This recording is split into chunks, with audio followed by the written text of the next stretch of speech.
और मैं हूं आपके साथ प्रिया। मध्य प्रदेश के कटनी में आज सुबह जो हुआ उसने पूरे जिले की सियासत और कारोबार की नींव हिला दी। माइनिंग के काले सफेद खेल पर आयकर विभाग ने ऐसा सिकंजा कसा कि बड़े बड़े दरवाजे टूट गए और कई ठिकानों पर एक साथ रेड पड़ गई। माइनिंग कारोबारी शंकर विश्वकर्मा और उनके भाइयों के घर, दफ्तर, रिश्तेदारों के ठिकानों, ये सब कुछ आयकर विभाग के रडार पर है। सवाल सिर्फ टैक्स चोरी का नहीं है, सवाल है उस सिस्टम का जो बरसों से माइनिंग के नाम पर अरबों का खेल खेलता रहा। आखिर आईटी रेड क्यों पड़ी, क्या मिला और आगे क्या क्या होने वाला है, देखिए इस खास रिपोर्ट में। आज सुबह करीब 6 बजे कटनी जिले से अचानक हलचल तेज हो गई। आयकर विभाग की गाड़ियां एक साथ अलग अलग इलाकों में पहुंची और माइनिंग कारोबार से जुड़े विश्वकर्मा परिवार के ठिकानों पर छापेमारी शुरू हो गई। यह कोई सामान्य जांच नहीं थी, बल्कि एक प्री प्लान्ड और मल्टी लोकेशन ऑपरेशन था, जिसकी तैयारी लंबे समय से चल रही थी। सूत्रों के मुताबिक इस कार्रवाई में भोपाल, जबलपुर और कटनी से आई आयकर विभाग की संयुक्त टीम शामिल थी। करीब 25 से अधिक अधिकारी और कर्मचारी, जिनमें महिला अधिकारी भी मौजूद थी, एक साथ कई ठिकानों पर मोर्चा संभाला। टीम के पास पर्याप्त सुरक्षा बल भी था, जिससे साफ संकेत मिलता है कि विभाग किसी बड़े खुलासे की उम्मीद कर रहा था। आयकर विभाग की यह कार्रवाई सिर्फ माइनिंग कारोबारी शंकर विश्वकर्मा तक सीमित नहीं रही। उनके तीनों भाइयों के आवास और कार्यालयों पर भी एक साथ जांच शुरू की गई। इसके अलावा जिला पंचायत उपाध्यक्ष अशोक विश्वकर्मा, जो कि राजनीतिक रूप से भी प्रभावशाली माने जाते हैं, उनके घर पर भी दस्तावेजों की गहन पड़ताल की जा रही है। कटनी के जालपा वार्ड स्थित विश्वकर्मा परिवार के एक मकान में उस वक्त हड़कंप मच गया जब आयकर विभाग की टीम को अंदर प्रवेश करने में दिक्कत हुई।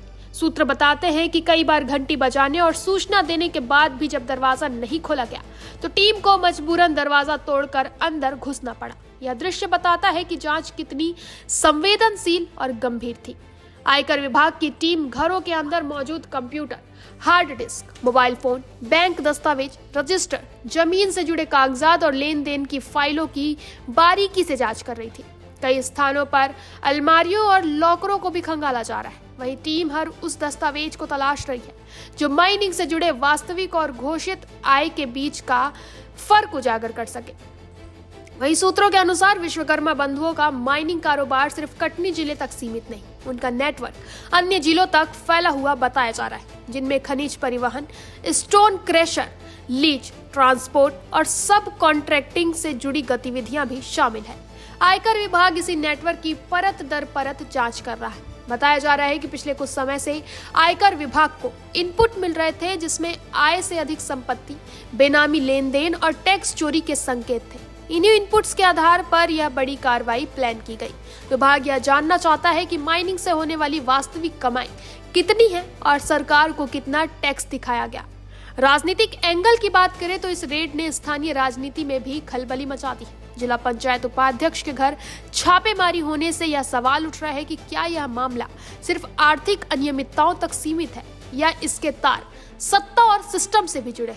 स्थानीय लोगों के बीच इस कार्रवाई को लेकर तरह तरह की चर्चाएं हैं। कोई इसे लंबे समय से दबे हुए सच का बाहर आना बता रहा है, तो कोई इसे आने वाले समय में बड़ी कार्रवाई की शुरुआत मान रहा है। कटनी में यह रेड आज दिन भर चर्चा का सबसे बड़ा विषय बनी रही। फिलहाल आयकर विभाग ने इस पूरे मामले पर आधिकारिक बयान जारी नहीं किया है। विभागीय सूत्रों का कहना है कि जांच पूरी होने के बाद ही यह स्पष्ट किया जाएगा कि कितनी टैक्स चोरी सामने आई है और आगे किस तरह की कानूनी कार्रवाई होगी। और दस्तावेजों और डिजिटल डेटा से ठोस सबूत मिलते हैं तो आने वाले दिनों में नोटिस, जुर्माना, संपत्ति अटैचमेंट और यहाँ तक कि आपराधिक केस की संभावना भी इनकार नहीं किया जा सकता। यह कार्रवाई एक बार फिर यह सवाल खड़ा करती है कि क्या माइनिंग सेक्टर में पारदर्शिता सच में मौजूद है या फिर यह हमेशा से ही कोल कारोबार का गढ़ रहा है। कटनी की यह रेड शायद सिर्फ एक शुरुआत हो सकती है। कटनी में माइनिंग कारोबारी विश्वकर्मा बंधुओं पर आयकर विभाग की यह कार्रवाई कई सवाल छोड़ जाती है। क्या यह सिर्फ टैक्स चोरी का मामला है या इसके पीछे कोई बड़ा आर्थिक और राजनीतिक गठजोड़ छुपा है? फिलहाल जांच जारी है और हर नजर आयकर विभाग के अगले कदम पर टिकी हुई है। फिलहाल इतना ही। आगे की अपडेट्स के लिए बने रहें निशानेबाज पर।